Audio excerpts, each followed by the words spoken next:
Hi, I'm Christian. And I'm Angela, and we are married And bored.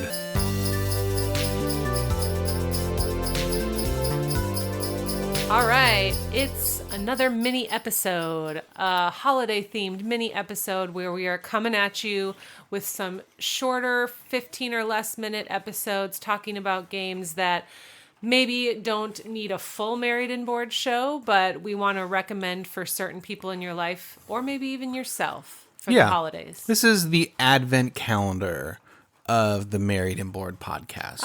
Every Nice. day you just poke a hole into the window. Or into your car. And you hook pull up out the podcast. insides, and it's an episode of the Married and Bored Holiday Advent podcast. I think the analogy failed a little bit ago, but Maybe. But you know what? They get the idea. they do. I think we're getting crazier as we go with these mini episodes.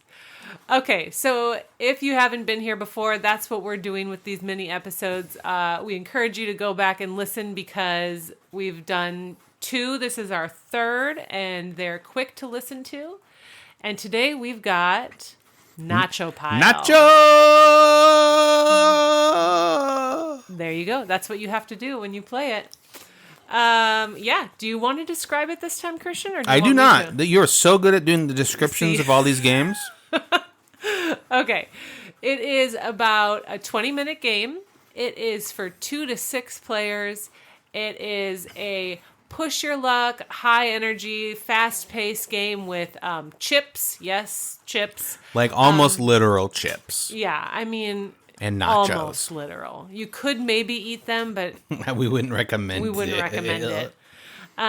It is classic push your luck, so you don't want to get too risky or you might lose all your points, but you want to try to go as far as you can and get the most nacho points on your plate. You can also throw in a little spice by stealing from other players. Spicy nachos are so... I had nachos for dinner tonight. Yeah, you did. Yes. Yes, you did. So if you've ever played a push your luck game or ever seen a movie about blackjack, this is very much Blackjack like nacho that. style. There you go. Yeah, so on your turn, you're going to reach into a bag, which, Angela, can you demonstrate this bag? It sounds and looks just like a 1992 Dorito bag. It's so good. Which is so good. And you'll pull out a chip. Yeah. And the chip will have a number on it or an action. A special. Yep. Yeah. And so your goal is to continue pulling chips out of that bag until you don't get a double. Yep. If you get a double, you bust. And Yep. busting ain't easy. Well, it is easy for me in this game because I tend to bust quite So you don't want to bust in this game. Yep. And so that's kind of a quick rundown on how you play. Super easy to play. What do we love about this, Ange? We just talked about it. So why don't you talk a little bit more about the packaging and... Well, I think you just hit on one thing. It's super easy. Super easy to teach, super easy to learn. Yes, and I will do it again. The packaging. crinkle, crinkle, crinkle. So clever, and it's so convenient. Honestly, you could put this in like a tote or a suitcase or wherever if you're traveling this holiday season. Christian loves that there's chips. There's in the chips. bag. I wrote the notes for this show, and I wrote chips probably like 17 times. They're like, what do we love about it? Chips. Who is it for? Chips. Chips, chips, chips. The chips are shaped like chips. Yes, they like are. that you pull out of the bag. Yeah. And they're even like rounded like a chip, like a nacho chip. It's pretty cool. It is pretty cool. And you get to put them on a plate. That's very true too. So that's fun. It's oozing cheese and theme. Yeah. Oozing cheese and theme. Yeah. Nice. It's kid friendly. Very Not kid-friendly. like toddler friendly. Pieces, don't put them in your mouth. But our kids have played it, and it's that goes along with the easy to understand. It's also older generation friendly. Yeah. So if you've got some people in your life that are of the older generation but do not usually play board games, this one would be an easy one to introduce. Is Aunt Edna spending her weekends in Atlantic City or Vegas? Yeah. Like tell her to save her money and come play Nacho Pile. You need to play Nacho Pile. Push her luck with nachos. Man, that's a good twist. Put some money on this game. Ooh. Yeah. The winner buys everyone burritos. Yes. Well, no. The loser buys everyone burritos. Yeah, but there's not really a loser. There's just one winner. So, okay, we'll figure it out. And once you guys buy the game, you'll figure it out as well. It also makes you hungry. That's what we love about it. I did have nachos for dinner tonight, and we're talking about nachos, and I'm like, man, I could go for some more chos. More chos. Yep. Yeah, so I don't know if making you hungry is something that's good or bad. Is it positive or negative? But we put it under why we love it. I did. Who's it for, Christian? We already talked about the kid-friendly portion of it. Yeah, so it's very kid-friendly. In our house specifically, we have our boy loves numbers, and for some reason loves push your luck games. Mm-hmm. So like this one and Quacks are two of his favorite games. Our daughter couldn't care less about this game. Yeah. She never wants to play it. But it is very kid-friendly. If your kids are learning numbers or as long as they know numbers, they can play this game. You just say, don't get 2 5s. Yep. And you're good to go. Yep. They might bust a lot, but you know what? Whatever. It's a game about nachos. Yeah. And if you're playing with adults, that's when you add in, some money and maybe some alcohol, depending on tequila. So it's got to be margs, right? Margaritas, yes. So it's for families. It's for people who love chips. It's for nostalgic Dorito lovers. Yes. Because of the the bag style the 80s and babies. graphics. Yep. And you know what? If you're looking for if you have people in your family who are gamers, I would say this is a game for anybody. Again, I know we said that about Long Shot. Yeah. We haven't played this one with a bigger group yet.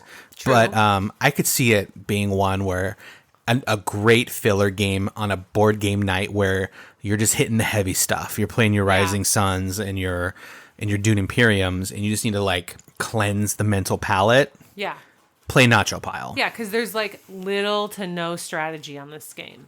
It's just, some could say there's strategy, but it's heavy on the luck. I'll put it that way. Yeah, it's just knowing when to bow out. It's like you said, blackjack. Yeah. But if you're me, you bust on your second chip. After playing this game a few times, you do bust a lot, way more than other push your luck games. Don't take me to Vegas, I guess. That is the moral. Well, we haven't been in 9 years, so that's probably a good thing. But if you have a board game friend, this is an easy one. We'll touch on the price in a minute. It's cheap. If you are... if you know somebody who's low into board, just buy it. Just buy it for a board game person. Totally. We would recommend this. It is in $20 to $15 range, so 15 to 20. Yeah. We've seen it as low as 16, I think. Yeah, it was $15. And it's made by Pandasaurus Games. So it's a Pandasaurus game. Yep. This is one that I picked up at Gen Con again. Yep.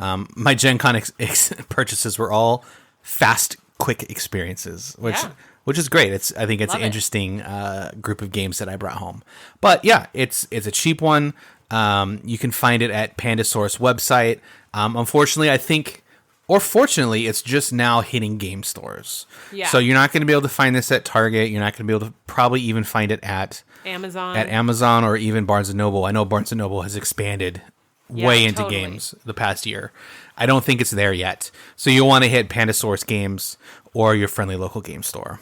We obviously can't guarantee that they have it, but I know it's beginning to show up there. Yes, it's just hot off the press. Hot off the nacho pile. Yeah, hot out of the oven is what you should have said. There we go. Hot out of the oven. And if you guys are Chos bros like me, you're going to just have a lot of fun playing this game. Love it. Chos bros. You pulled that out of nowhere, and I just can't stop smiling.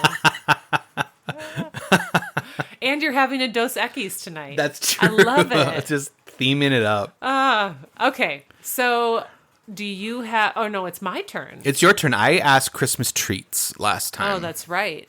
Okay, so mine is... Yeah. We like to end every show, for those of you who are new, with talking about things outside of board games. So we're keeping Yes. that Christmas themed as we go into these short eps. Yes, EPs.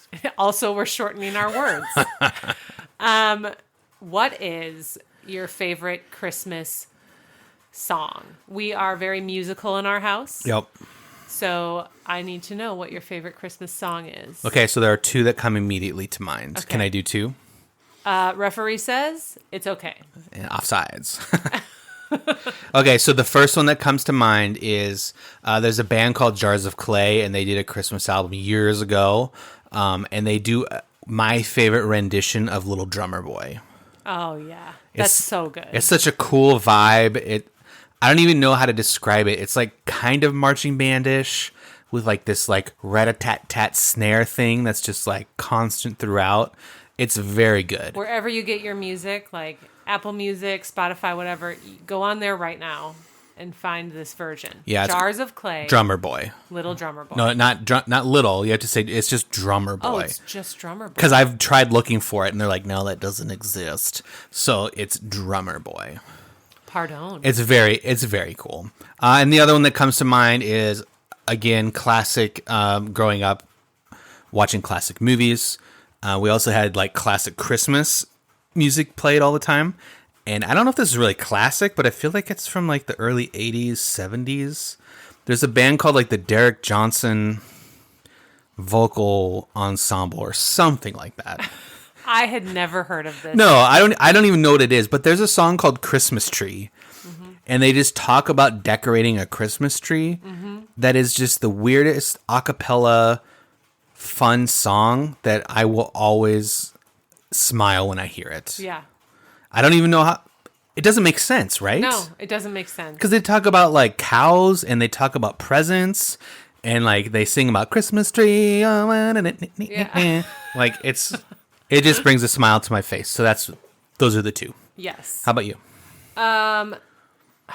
Gosh, it comes down to versions of songs, doesn't it? I feel like that's... Yeah, I mean, Drummer Boy, my pick, is not a great song. No. But that version like elevates it so much higher. Yeah. One of my best Christmas songs is O Come Emmanuel, and I think that the rendition I really enjoy is by Civil Wars. Oh, yeah. They are no longer a band, but they have a great rendition of that song. And then, I like Oh Holy Night, but not the Josh Groban version. And I just need, I can't think of one off the top of my head. That's such, a powerful, diva song. Fall on your knees. That I feel like you get, the Josh Grobans and you get, the Celine Dion's. Yeah.